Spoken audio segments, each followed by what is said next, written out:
Welcome back to Collector Not Hoarder. This is Tom. Today I'm going to do something just a little bit different than what I typically do, and I'm only going to share one card today. And this card I'm going to share is very deserving of its own video. I buy a lot of cards. I search for a lot of cards on eBay. I go to card shows. I look for cards. But you know what? Sometimes I think the flip side happens. Instead of me finding the card, I think the card found me this time. So I was not looking for this card. I was not looking for a card from this set. I was not looking for this player, but it came across one of my saved searches on eBay. And it's a very rare card, very rare set. Probably one of the rarest cards I have in my collection. And I got it recently. It's probably been maybe a month or two since I picked it up. And that is, I'm kind of slow roll this, the 1887 Kalamazoo Bats of James Deacon McGuire. Now these Kalamazoo Bats cards, if you're not familiar, this is approximately a 60 card set. They have variations of these cards. They have blank backs on them, or they have advertisement backs for redemptions. The redemptions are actually a little bit more scarce than the blank backs, even though all of these cards from this set are very difficult to get. Like I said, I found this on eBay. Got very lucky in finding it. It is ungraded, as you can see. And that kind of played into why I was able to get this card and why it kind of popped up. So I look for a lot of trade cards and baseball-related cards in the 1800s. I typically don't target any specific set, but this one came across one of my generic save searches that I had, and it was listed in an auction. And I reached out to the seller to kind of talk to them a little bit about it. And I looked at their other listings and looked at their feedback. And this seller doesn't typically sell cards. And they typically sell like antiques and stuff. So I reached out to ask them about this card. And they couldn't confirm or deny like whether this thing was authentic or not. And they didn't have an offer set up on their listing. It was just in an auction. So I took it upon myself to throw out a number to them. It was a very, we'll just say, conservative number on my end. I wasn't super familiar with the card or the set, and I didn't want to risk a whole lot on it if it wasn't real. And so I threw out this number. And I was thinking they were going to just kind of laugh at me and kick it back and say, no thanks, we'll just leave it in auction. But lo and behold, they took my offer. They didn't even counter. And I was super excited whenever they accepted it. I paid. And then after I paid, I started having kind of like second thoughts on it. I was like, you know what? Were they just waiting for the first sucker to kind of come along, send an offer, and they were going to take it? And so it made me feel like maybe I got scammed initially. And they ended up shipping it. I got it in hand and looked it over, did some research on it, reached out to some people, and this, I believe, is the real deal. This is an 1887 Kalamazoo Bats. This is designated as a N690, and it actually is one of the more rare versions of the card. Yes, it's off center, looks like a little miscut, but this is the redemption back. So the ad back on these is a lot more difficult to get than the blank backs, like I said before.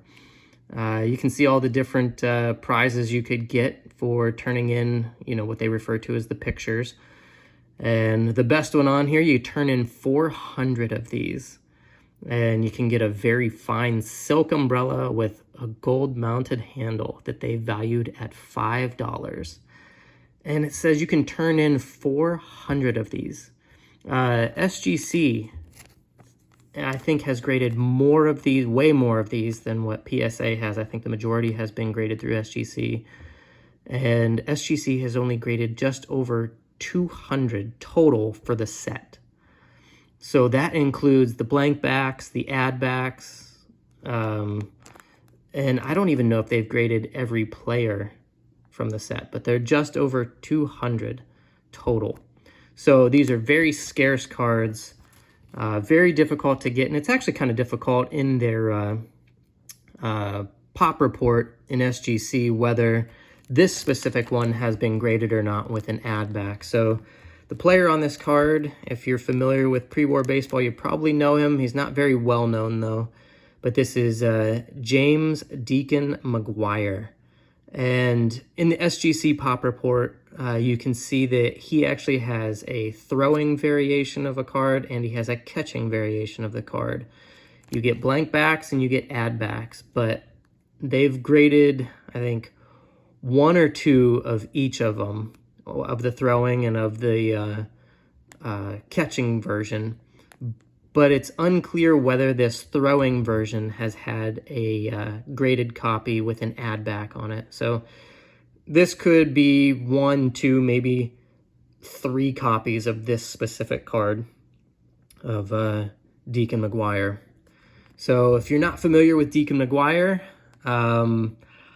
I wouldn't say that he's a high candidate to be in the Hall of Fame, but I think he's got some accolades that could help him one day get into the Hall of Fame. So he played 26 seasons in the MLB. He played for 11 different teams. Super durable catcher. So yeah, just thinking about 26 seasons. There's only 2 players that have ever played more than what he has, and that would be Cap Anson and Nolan Ryan. And both of those guys played 27 seasons, and Deacon McGuire played 26. And he's actually tied with Tommy John at 26 seasons played. And, you know, there's only, I think, 10 players that have ever played 25 or more seasons. So this guy is in very rare company with the duration of his playing days.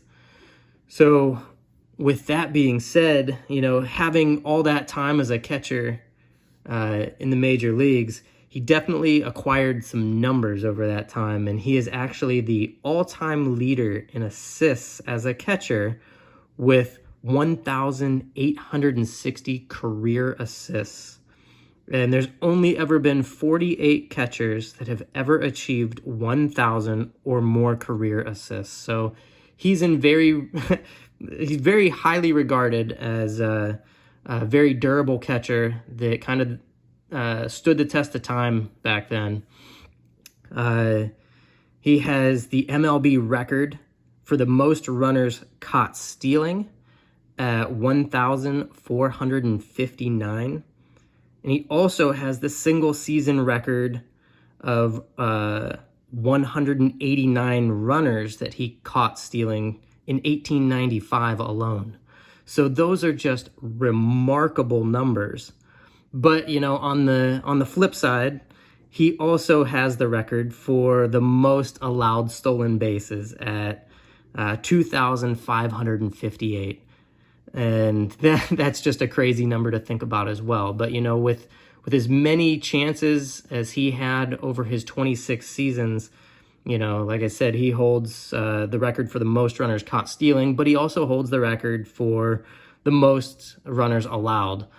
And you can kind of look at it as like a, kind of like Rickey Henderson's stat. You know, Rickey's in the Hall of Fame, and he's the all-time leader in stolen bases, but he's also the all-time leader in caught stealing. So if you never try, you're never going to get caught, and vice versa. If you try so much, you're going to end up racking up a ton of both. You know, you're gonna get caught stealing and you're gonna get stolen bases. So over his career, he managed to rack up some monster numbers. So I'm not trying to make a case for the Hall of Fame for him, but, you know, you could look at this as like a common player card, but I actually think this guy is much more than just a common player. You know, he managed teams, and he played for, like I said, I think 11 different teams. And the thing that I like the most is, you know, he played for Cleveland in a couple of different years.